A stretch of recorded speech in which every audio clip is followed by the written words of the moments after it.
Tema 30. ¿Por qué Jesucristo es el Salvador del mundo?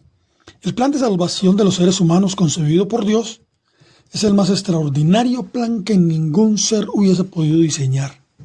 Definido por anticipado, ganado de antemano y con un final sencillamente esplendoroso. Ese plan contempla el juicio de Dios sobre el ángel que pervirtió su posición en los cielos, desenlace que padecerán también todos los ángeles que le acompañaron, todas las personas que han decidido durante toda la historia ser parte del mundo de rebeldía del diablo. Y finalmente, dicho plan manifestará al Señor en el mundo como el Altísimo Dios Todopoderoso, el majestuoso Señor y soberano de todo lo visible y lo invisible. A lo largo de este video veremos precisamente diversos aspectos de nuestro Señor Jesucristo que nos muestran su majestuosidad como Dios, como Rey, como Señor, como nuestro gran Salvador. El diablo nunca frustró los portentosos planes de Dios respecto del ser humano. Nunca hubiese podido hacerlo. Su macabra acción solo es un grano de arena temporal en el camino eterno que Dios trazó. En su malévolo actuar, el diablo le ha hecho creer al mundo que existen muchos caminos para obtener la salvación de Dios. Serían necesarios varios videos para hablar sobre los muchos que han pretendido presentarse como los salvadores del mundo. Y los que no han tomado tal posición para sí mismos, el mundo lo ha hecho. Realmente tampoco voy a gastar tiempo ni a desgastarme pretendiendo realizar una tarea que para nada serviría. Los líderes religiosos que han pasado por este mundo han sido solo eso, personas que han adoptado una voz religiosa en el nombre de Dios, pero que ni de lejos hicieron las obras que el Señor Jesucristo hizo, ni tampoco tuvieron la autoridad que Jesucristo demostró al hablar de sí mismo como el Hijo de Dios, ni de exponer la doctrina del reino de los cielos como solo Él lo hizo. Ningún líder religioso hizo la obra de salvación al morir en la cruz y resucitar de la tumba. La verdad es que tampoco habrían podido hacerlo. Todos ellos eran simples mortales. Cuando las personas no tienen el correcto conocimiento de quién es realmente el Señor Jesucristo y cuál es su portentosa obra de salvación en la cruz, desvían entonces la mirada al reino de Dios y su justicia y la colocan en otros seres que han sido instrumentos de Dios o comienzan a adorar las cosas creadas. Esa obra, como lo he expresado, es parte de lo que el diablo se ha dedicado a hacer de manera sistemática. En Juan 10:38 el Señor afirma: si no hago las obras de mi Padre, no me crean, mas si las hago, aunque no me crean a mí, crean a las obras, para que conozcan y crean que el Padre está en mí y yo en el Padre. Marcos 1:22 dice: y se admiraban de su doctrina porque les enseñaba como quien tiene autoridad y no como los escribas. Es contundente el afirmar que no existe ningún otro nombre en la historia de estos últimos más de 2000 años que cause tanto disgusto, mejor, tanto odio a gran parte del mundo. Ha existido en todas las épocas una maldad manifiesta en películas, libros, obras de teatro o conciertos en donde se hace burla de Jesucristo y su obra en la cruz. Sí, el príncipe de este mundo ha usado todos los medios posibles para enfrentar al mundo contra su Salvador. Hechos 4:12 lo dice categóricamente: y en ningún otro hay salvación, porque no hay otro nombre bajo el cielo dado a los hombres en que podamos ser salvos. Estamos en el año 2024, después de Jesucristo. Sí, Él es el Señor de la historia, es quien parte esa historia en dos. Solo en Él hay un antes y un después. Dios le entregó a Adán y Eva el señorío y la administración de la tierra, pero al estos caer de tal posición a causa del pecado, le transfirieron a Satanás tal dominio. Dios en su justicia y soberanía no iba a intervenir para evitar la transacción, pues Adán y Eva habían recibido de Dios autoridad y libre capacidad de decisión. No pudiendo el ser humano por sí mismo reparar la situación, pues le es humanamente imposible, Dios asume la defensa de los seres humanos y pone en práctica un plan perfecto para restaurar un día a los seres humanos en su papel de gobernantes de la tierra. Así que Dios mismo pagaría por el rescate de la humanidad. El amor de Dios no invalida su justicia, y la justicia de Dios está basada en el amor. La justicia de Dios es inquebrantable y debe ser satisfecha. Él demuestra la eficacia de su justicia en la aplicación de la misma, dando a su Hijo para que sea hecho la justicia ante Dios mismo, como un acto extraordinario de su amor por la humanidad. Tal como está escrito en Juan 3:16, porque de tal manera amó Dios al mundo, que ha dado a su Hijo unigénito para que toda persona que cree en Él no se pierda, mas tenga vida eterna. Y 1 Corintios 1:30 dice: mas por Él están ustedes en Cristo Jesús, el cual nos ha sido hecho por Dios sabiduría, justificación, santificación y redención. En el huerto del Edén Dios sacrificó un animal para cubrir con su piel a Adán y Eva, acto que sería el tipo de sacrificio que él mismo realizaría como rescate.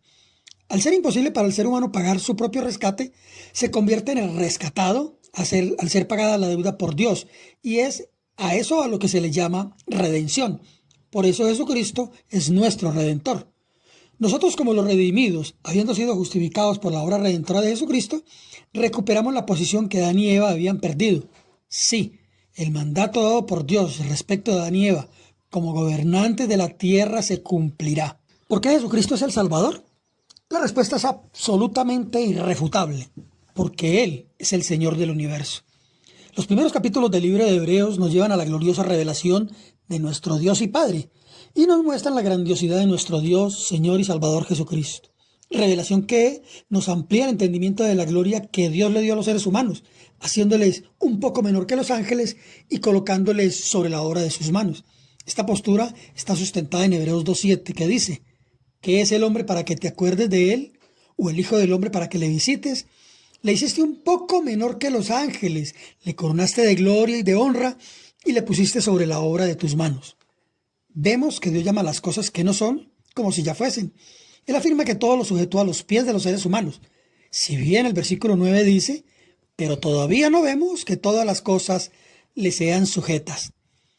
Hace mucho escuché varias predicaciones de este pasaje donde la alusión del mismo era dada estrictamente al Señor Jesucristo, pero la afirmación es para los seres humanos. Entender la posición de autoridad que Dios le dio a la humanidad sobre su creación es entender la ira que desató en Satanás el ver el maravilloso plan de Dios para con los seres humanos, y que por eso se empeñó visceralmente en querer destruirlos. El Espíritu Santo le recuerda al escritor de Hebreos el Salmo 8:5, en donde se describe de manera idéntica y aún más amplia la posición de señorío dada por Dios a los seres humanos sobre toda la tierra. Esa autoridad de señorío la encontramos ordenada por Dios en Génesis 1:26. Así que Hebreos 2:7 se refiere al ser humano, pero Hebreos 2:9 sí se refiere al Señor Jesucristo. Dice: pero vemos a aquel que fue hecho un poco menor que los ángeles, a Jesús, coronado de gloria y honra. Recordemos que el Señor Jesucristo se despojó a sí mismo de su deidad y se hizo como un ser humano. Así lo dice Filipenses 2, del 6 al 8, el cual, siendo en forma de Dios, no estimó el ser igual a Dios como cosa a que aferrarse, sino que se despojó a sí mismo, tomando forma de siervo, hecho semejante a los seres humanos, y estando en condición humana, se humilló a sí mismo, haciéndose obediente hasta la muerte y muerte de cruz.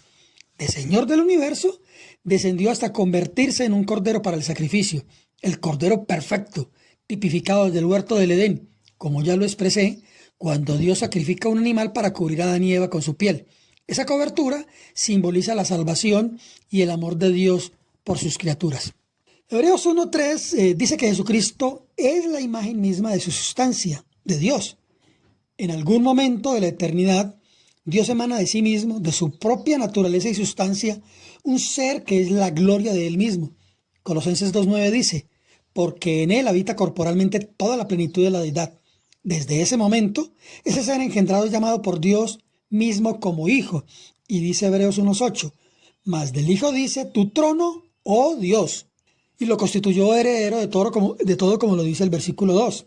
En estos postreros días nos ha hablado por el Hijo, a quien constituyó heredero de todo y por quien asimismo hizo el universo. Todo lo creado es el reflejo de la gloria del Hijo, quien es Dios mismo, pues todo fue creado por Él. Véanse los versículos del 10 al 12.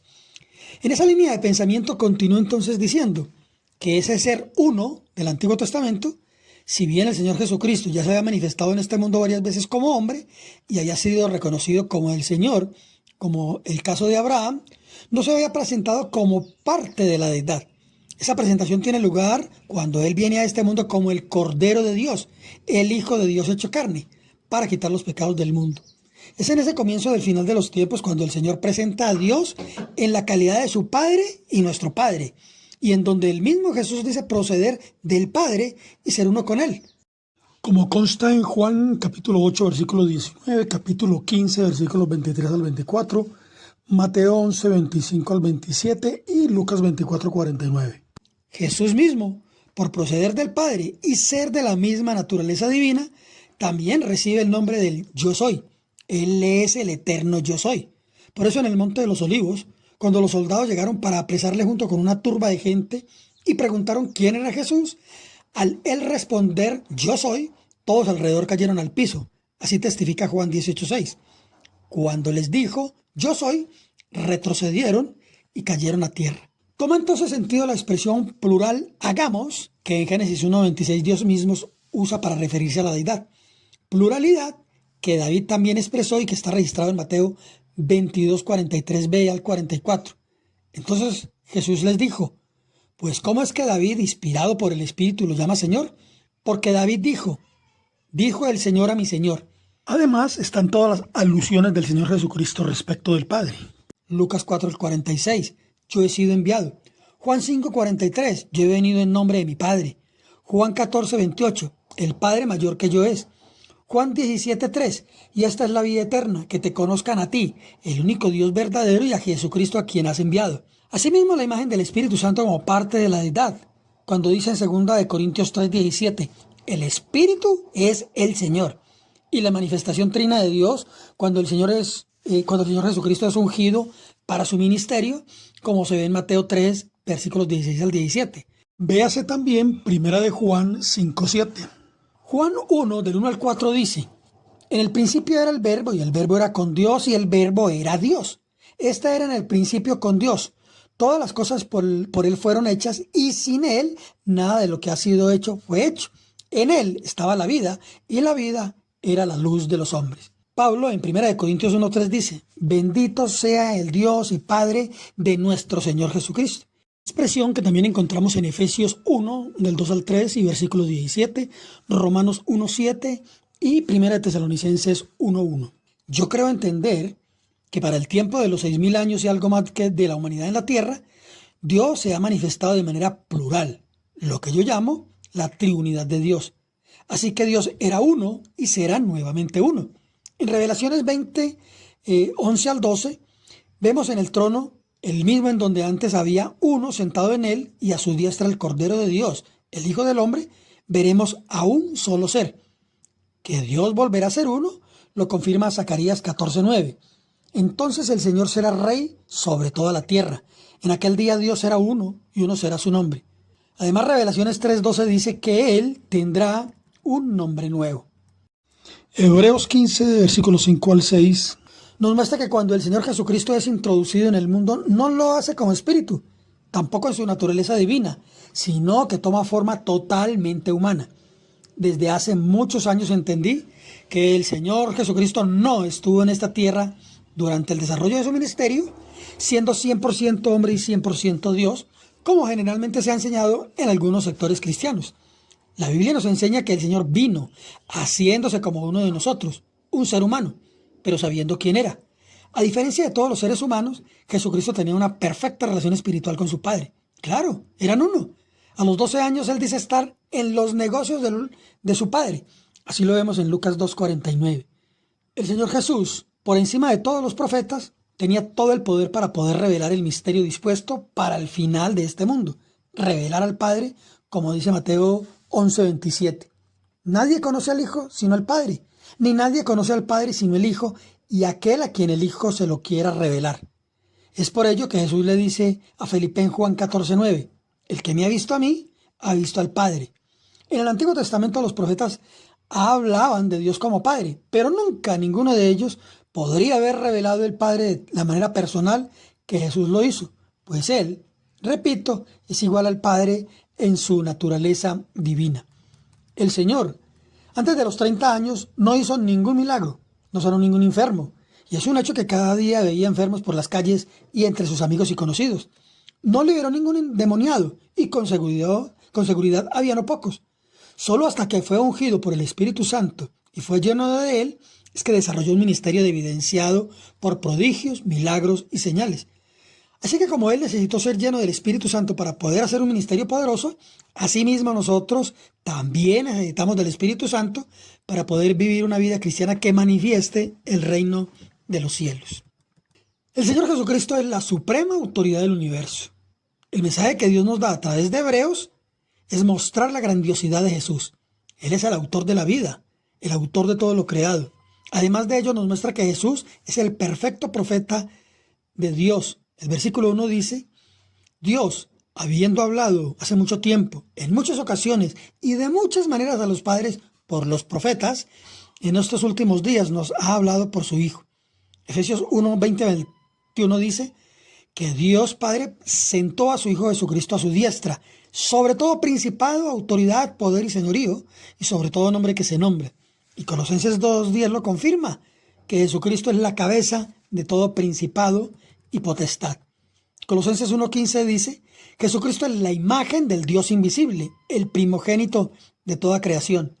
Y también dice Filipenses 2:10, 11: por lo cual Dios también lo exaltó hasta lo sumo y le dio un nombre que es sobre todo nombre, para que en el nombre de Jesús se doble toda rodilla de los que están en el cielo y en la tierra y debajo de la tierra, y toda lengua confiese que Jesucristo es el Señor, para gloria de Dios Padre.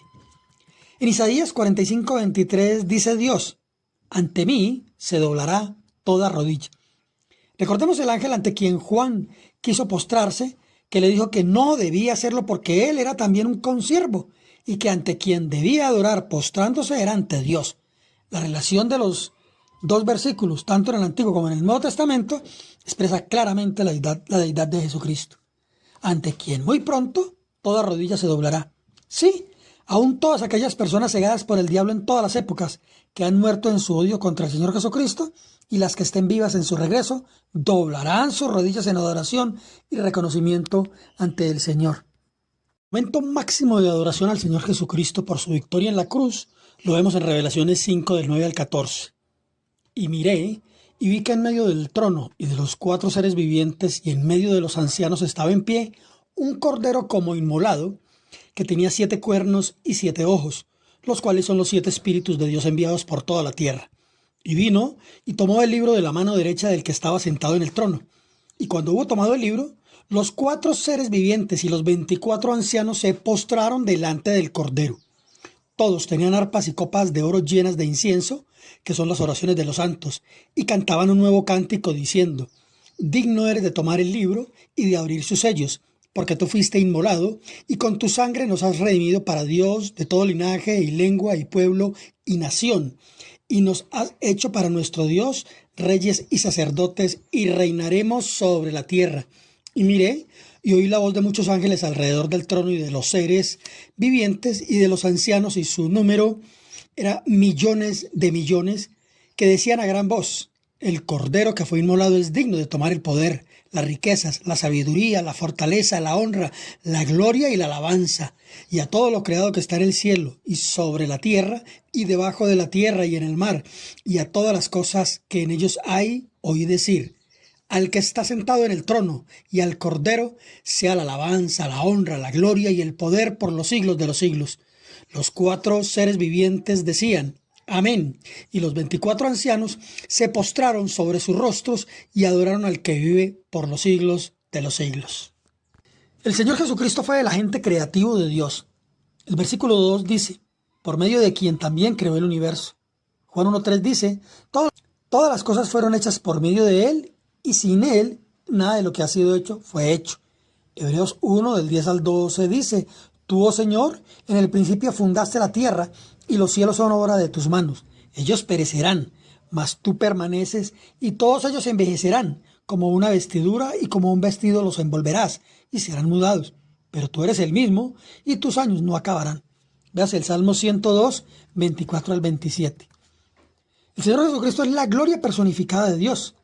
Hebreos 1:3 dice que Jesucristo es el resplandor de la gloria de Dios. Pablo dijo en 2 Corintios 4:6: pues Dios, que dijo que de las tinieblas resplandecerá la luz, es el que ha resplandecido en nuestros corazones para la iluminación del conocimiento de la gloria de Dios en la faz de Cristo. El Señor Jesucristo es el sustentador cósmico de Dios. El versículo 3b dice que Él sostiene todas las cosas por la palabra de su poder. Toda ley que es ejercida en el universo fue y es sustentada por nuestro Señor Jesucristo, quien es el verbo o la palabra de Dios hecha carne. El Señor Jesucristo es el único Redentor de Dios. El versículo 3c dice: Después de llevar a cabo la purificación de los pecados, se sentó a la diestra de la majestad en las alturas. Jesucristo fue el único sacrificio válido y suficiente delante de Dios como pago total por nuestros pecados. Por medio de su resurrección, Él destruyó el poder del pecado y de la muerte. Es por ello que está sentado a la diestra de Dios nuestro Padre, intercediendo por nosotros. Él provee, por lo tanto, un mejor sacerdocio, uno perfecto. Véase Hebreos capítulo 4, versículo 14, capítulo 5, versículo 6, capítulo 7, 25 y capítulo 10, versículo 18. El Señor Jesucristo es objeto de toda adoración. Hebreos 1:6 dice, adórenle todos los ángeles de Dios. Y Revelaciones 14:17 dice, y adoren a aquel que hizo el cielo y la tierra, el mar y las fuentes de las aguas. El Señor Jesucristo es el nuevo y mejor pacto. Hebreos 8:6 dice, pero ahora tanto mejor ministerio es el suyo, cuanto es mediador de un mejor pacto, establecido sobre mejores promesas. Por ese nuevo pacto, que es Jesucristo, todos los llamados recibimos la promesa de la vida eterna. Así lo dice Hebreos 9:15. Así que por eso es mediador de un nuevo pacto para que, interviniendo muerte, para la remisión de las transgresiones que había bajo el primer pacto, los llamados reciban la promesa de la herencia eterna. En el capítulo 10, versículo 19 dice que por la sangre de Jesucristo tenemos libertad para entrar en el lugar santísimo. Dice, así que, hermanos, teniendo libertad para entrar en el lugar santísimo por la sangre de Jesucristo, por el camino nuevo y vivo que Él nos abrió a través del velo, esto es, de su carne, y teniendo un gran sacerdote sobre la casa de Dios, acerquémonos con corazón sincero, en plena certidumbre de fe, purificados los corazones de mala conciencia y lavados los cuerpos con agua pura. Para tener una fe inamovible en el Señor Jesucristo, como dice Hebreos 10:39, tienen fe para la preservación del alma. El Señor Jesucristo nos ofrece una real y absoluta esperanza para nuestra salvación, pues por medio de Él, las cosas que todavía son futuras e invisibles se vuelven reales y sustanciales. Hebreos 11:1 dice, ahora bien, la fe es la certeza de lo que se espera, la convicción de lo que no se ve. El verso 3 dice también, por la fe entendemos que el universo fue creado por la palabra de Dios, de modo que lo que se ve no fue hecho de cosas visibles. Así que los que creemos en nuestro Señor Jesucristo como nuestro único y suficiente Salvador, poseemos una esperanza superior, una esperanza viva, como dice Hebreos 11:16. Anhelamos una patria mejor, es decir, celestial. Vemos pues que el Señor Jesucristo es todo. En Él estamos completos y no tenemos necesidad de nada más, ni de nadie más. Él nos sustenta, Él nos protege. Juntamente con Él hemos recibido todas las cosas. Así lo dice Romanos 8:32. El que no escatimó ni a su propio Hijo, sino que lo entregó por todos nosotros, ¿cómo no nos dará también con Él todas las cosas? Efesios 1:3 dice que en Él hemos sido bendecidos con toda bendición espiritual en los lugares celestiales. Segunda de Corintios 5:17 dice que en Él somos hechos nuevas criaturas. Juan 1:12 dice que hemos sido hechos hijos e hijas de Dios. Y primera de Juan 3:2 nos hace una hermosa promesa. Cuando Él se manifieste, seremos semejantes a Él y le veremos tal y como Él es. ¡Qué extraordinaria y bendita esperanza! Hebreos 12:2 dice que Jesucristo es el autor y consumador de la fe. Por eso es que Él nos dice en Juan 15:5 que separados de Él nada podemos hacer.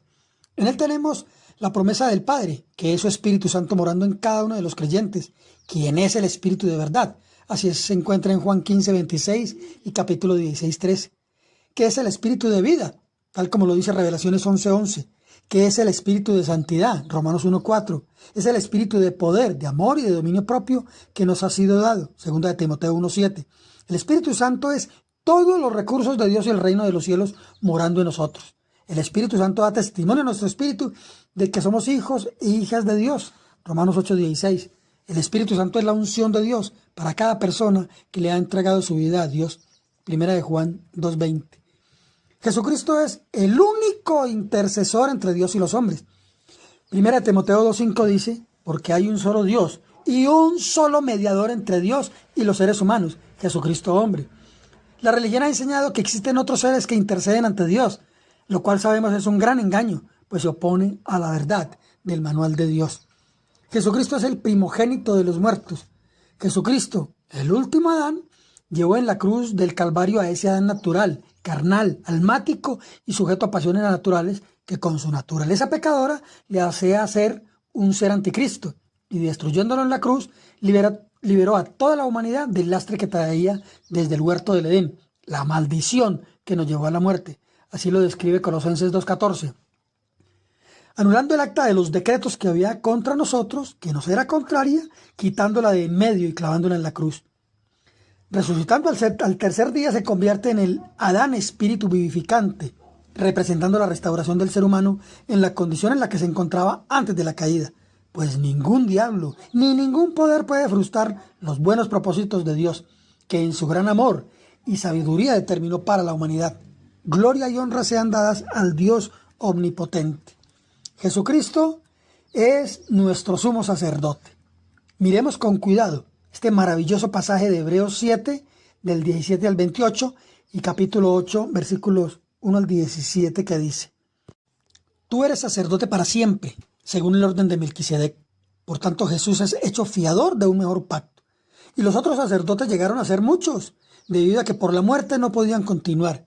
Mas este, por cuanto permanece para siempre, tiene un sacerdocio inmutable, por lo cual puede también salvar perpetuamente a los que por él se acercan a Dios, viviendo siempre para interceder por ellos, porque tal sumo sacerdote nos convenía, santo, inocente, sin mancha, apartado de los pecadores, y hecho más sublime que los cielos, que no tiene necesidad cada día, como aquellos sumos sacerdotes, de ofrecer primero sacrificios por sus propios pecados y luego por los pecados del pueblo, porque esto lo hizo una vez para siempre, ofreciéndose a sí mismo, porque la ley constituye sumos sacerdotes a débiles hombres, pero la palabra del juramento posterior a la ley, al Hijo, hecho perfecto para siempre. Ahora bien, el punto principal de lo que venimos diciendo es que tenemos tal sumo sacerdote, el cual se sentó a la diestra del trono de la majestad en los cielos, ministro del santuario y de aquel verdadero tabernáculo que levantó el Señor y no el hombre, porque todo sumo sacerdote está constituido para presentar ofrendas y sacrificios, por lo cual es necesario que también éste tenga algo que ofrecer. Así que, si estuviese sobre la tierra, ni siquiera sería sacerdote, habiendo aún sacerdotes que presentan las ofrendas según la ley, los cuales sirven a lo que es figura y sombra de las cosas celestiales. Mas como se le advirtió a Moisés cuando iba a erigir el tabernáculo, diciéndole: mira, haz todas las cosas conforme al modelo que se te ha presentado en el monte, pero ahora tanto mejor ministerio es el suyo, es decir, el del Señor Jesucristo, cuando es mediador de un mejor pacto establecido sobre mejores promesas.